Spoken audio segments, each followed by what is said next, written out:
ಏನಾದರೂ ಹೇಳ್ತೀರಾ ಕವಿರಾಜ ಮಾರ್ಗದ ಬಗ್ಗೆ? ಅದಕ್ಕಿಂತ ಮೊದಲೇ ಇತ್ತು ಶಕಟ ಎಂದು ಶಬ್ದಾವತಾರ. ಓಕೆ, ಅದು ಗ್ರಾಮರ್ ಗ್ರಂಥ. ಬಟ್ ಪೂರ್ಣ ಪ್ರಮಾಣದ ವ್ಯಾಕರಣ ಗ್ರಂಥ ಅಂದರೆ ಶಬ್ದಮಣಿ ದರ್ಪಣ. ಅದಕ್ಕಿಂತ ಮೊದಲೇ ಇದ್ದು ಶಕಟ ಎಂದು ಶಬ್ದಾವತಾರ. ಏನು ಲಾಕ್ಷಣಿಕ ಅಂದರೆ ಕನ್ನಡ ಭಾಷೆ ಅಂದರೆ ಏನೇನು ಲಕ್ಷಣ ಇದೆಯೋ ಎಲ್ಲ ಲಕ್ಷಣಗಳನ್ನು ಒಳಗೊಂಡಿದೆ ಅಂತ. ಫೈನ್. ಒಂದು ಭಾಷೆ ಅಂದರೆ ಏನೇನು ಲಕ್ಷಣಗಳನ್ನು ಒಳಗೊಂಡಿರಬೇಕು ಅಂತ ಇದೆಯೋ ಆ ಥರ ಎಲ್ಲ ಲಕ್ಷಣಗಳನ್ನು ಇದರ ಬರವಣಿಗೆಯಲ್ಲಿ ಕಾಣ್ತೀವಿ ಅಂತ. ಹಂಗಾಗಿ ಇದನ್ನು ಕನ್ನಡದ ಮೊದಲ ಲಾಕ್ಷಣಿಕ ಗ್ರಂಥ ಅಂತ ಅರ್ಥ. ಫಸ್ಟ್ ಲಾಕ್ಷಣಿಕ ಅಂದರೆ ಕಂಪ್ಲೀಟ್ ಕ್ಯಾರೆಕ್ಟರಿಸ್ಟಿಕ್ಸ್ ಅಂತ ಅರ್ಥ. ಕಂಪ್ಲೀಟ್ ಕ್ಯಾರೆಕ್ಟರಿಸ್ಟಿಕ್ಸ್, ಪೂರ್ಣ ಪ್ರಮಾಣದ ಲಕ್ಷಣಗಳನ್ನು, ಒಂದು ಭಾಷೆಗೆ ಏನೇನು ಗುಣಗಳು ಬೇಕೋ ಎಲ್ಲ ಗುಣಗಳನ್ನು ಹೊಂದಿರುವಂಥ ಪುಸ್ತಕ ಅಂತ ಅರ್ಥ. ಏನೇನು ಬೇಕೋ ಎಲ್ಲ ಸಿಗುತ್ತೆ ಅದರಲ್ಲಿ. ಇಂಥ ಸಿಗಲ್ಲ ಅನ್ನಂಗಿಲ್ಲ, ಎಲ್ಲ ಸಿಗುತ್ತೆ. ಅರ್ಥ ಆಯ್ತು? ಹಂಗಾಗಿ ಕನ್ನಡದ ಮೊದಲ ಲಾಕ್ಷಣಿಕ ಗ್ರಂಥ. ಫೈನ್. ನೆಕ್ಸ್ಟ್ ಮುಂದುವರಿಸಿ. ಭೌಗೋಳಿಕ ಲಕ್ಷಣಗಳನ್ನು ಕುರಿತು ತಿಳಿಸುತ್ತೆ. ಫೈನ್. ಕರ್ನಾಟಕದ ಭೌಗೋಳಿಕ ನಕ್ಷೆಯನ್ನು ಕುರಿತು ತಿಳಿಸ್ಕೊಡುತ್ತೆ. ಫೈನ್. ಆಮೇಲೆ ಇದು ಗದ್ಯ ರೂಪದಾಗಿದೆಯಾ, ಪದ್ಯದ ರೂಪದಾಗಿದೆಯಾ, ಎರಡು ಮಿಕ್ಸ್ ಇದೆಯಾ, ಏನಿದೆ? ಓಕೆ, ಹಾಂ, ಪದ್ಯನ ಗದ್ಯನ ಮಿಕ್ಸಾ? ಬೇಡ, ಇದಕ್ಕೆ ಬರೋಣ ಫಸ್ಟ್. ಈಗ ಇದು ಗದ್ಯನ ಪದ್ಯನ ಅಥವಾ ಮಿಕ್ಸಾ ಅಂತ ಗೊತ್ತಿರಬೇಕು. ಇದು ಕಾವ್ಯ ಶೈಲಿ ಇದೆಯಾ ಅಥವಾ ಗದ್ಯ ಶೈಲಿ ಇದೆಯಾ ಅಥವಾ ಮಿಕ್ಸ್ ಆಗಿದೆಯಾ ಏನು ಅಂತ ಅಥವಾ ವ್ಯಾಕರಣಬದ್ಧವಾಗಿದೆಯಾ ಗೊತ್ತಿರಬೇಕು. ಓಕೆ, ಅದಕ್ಕೆ ಹೇಳಿದ್ದು ಎಲ್ಲ ಲಕ್ಷಣಗಳನ್ನು ಒಳಗೊಂಡಿದೆ ಅಂತ ಹೇಳಿದ್ದು.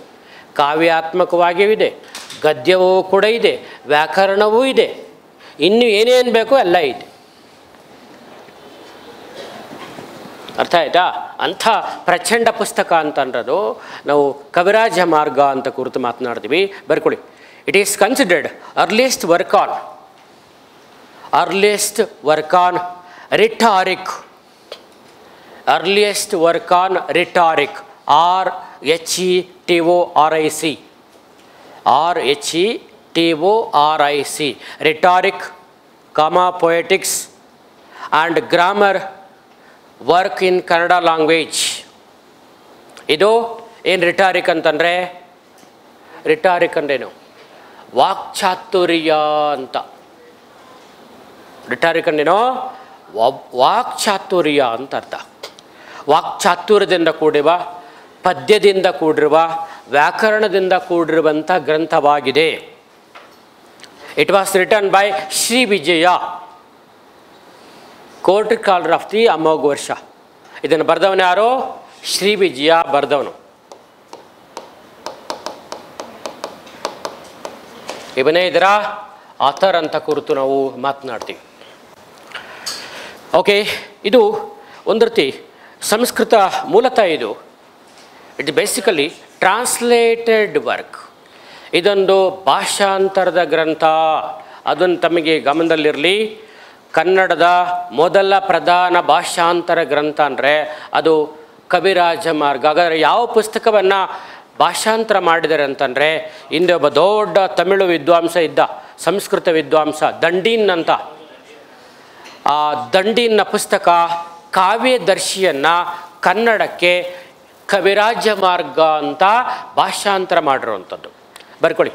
It translated from the Kavyadarshi, a Sanskrit text of the Dandin, translated from Kavya Darshi of Dandin into the Kannada. ದೊಡ್ಡ ವಿದ್ವಾಂಸ ಅಂತಂದ ದಂಡೀನ್ ಅಂತ.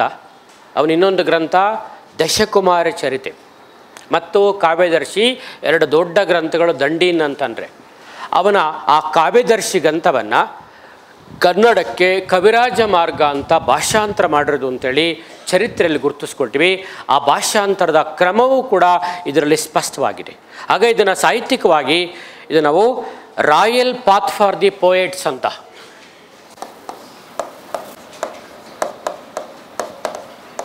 Royal paths for the scholars or poets. ಯಾರ್ಯಾರು ಕವಿಗಳು, ವಿದ್ವಾಂಸರು ಅಂತಿದ್ದಾರೆ ಅವರಿಗೆ ಹಿಂಗೆ ಬರಿಬೇಕು ನೋಡಪ್ಪ, ಬರೆಯೋದು ಅಂದರೆ ಹಿಂಗೆ, ಓದೋದು ಅಂದರೆ ಹಿಂಗೆ, ಇದನ್ನ ಮಾದರಿ ಇಟ್ಕೊ ಅಂತ ಹೇಳ್ದಂಗಿದ್ದು. ಯಾರು ಓದೋವ್ರಿಗೂ ಬರೆಯೋವ್ರಿಗೂ ಇದು ಎಲ್ಲರಿಗೂ ಮಾರ್ಗದರ್ಶನವಾಗಿರುವಂಥ ಗ್ರಂಥ. ಹಾಗಾಗಿ ಇದು ನಾವು royal path for the scholars ಅಂತ ಕರಿತೀವಿ. ಅಂದರೆ ವಿದ್ವಾಂಸರ ರಾಜಮಾರ್ಗ ಅಂತ ಅರ್ಥ. ರಾಜಮಾರ್ಗನೋ ವಿದ್ವಾಂಸರಿಗೆ ರಾಜಮಾರ್ಗವಾಗಿದೆ. ಕವಿಗಳು ವಿದ್ವಾಂಸರನ್ನು ಹೆಂಗಿರಬೇಕು ಅನ್ನೋದನ್ನು ತಿಳಿಸ್ಕೊಟ್ಟಿರುವಂಥ ಗ್ರಂಥ. ಅಂದರೆ ಒಂಥರ guide book for the poets ಅಂತ ಅರ್ಥ, ಅಥವಾ ಸ್ಕಾಲರ್ಲಿ ಪೀಪಲ್ಸ್. ಯಾರು ವಿದ್ವಾಂಸರಿದ್ದಾರೆ ಹೀಗೆ ನೀವು ಓದಬೇಕು ಬರೀಬೇಕು ಅನ್ನೋದನ್ನು ಮಾರ್ಗದರ್ಶನ ನೀಡುವಂಥ ಗ್ರಂಥ ಅಂತೇಳಿ ಈ ಕೃತಿಯನ್ನು ನಾವು ಪರಿಗಣಿಸಿದ್ದೇವೆ. ಬರ್ಕೊಳ್ಳಿ. For the first time A reference has been made. For the first time reference has been made geographical extends of Karnataka. ಮೊದಲ ಬಾರಿಗೆ ಕರ್ನಾಟಕದ ಭೌಗೋಳಿಕ ಎಲ್ಲೆಯನ್ನು ಕುರಿತು ವಿವರಣೆ ನೀಡುತ್ತದೆ. ಮೊದಲ ಬಾರಿಗೆ ಕರ್ನಾಟಕದ ಭೌಗೋಳಿಕ ಎಲ್ಲೆಯನ್ನು ಕುರಿತು ತಿಳಿಸುವಂಥ ಗ್ರಂಥವಾಗಿದೆ.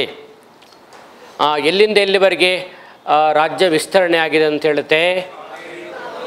ಕಾವೇರಿಯಿಂದ ಗೋದಾವರಿವರೆಗೂ ಹರಡಿರುವ ನಾಡೆ ಕರ್ನಾಟಕ ಅಂತ ಫಸ್ಟ್ ಹೇಳುವಂಥ ಟೆಕ್ಸ್ಟ್ ಯಾವುದು ಅಂತಂದರೆ ಅದು ನಮಗೆ ಕವಿರಾಜ ಮಾರ್ಗ ಅಂತ ನಾವು ಗುರುತಿಸ್ಕೊಳ್ತೀವಿ.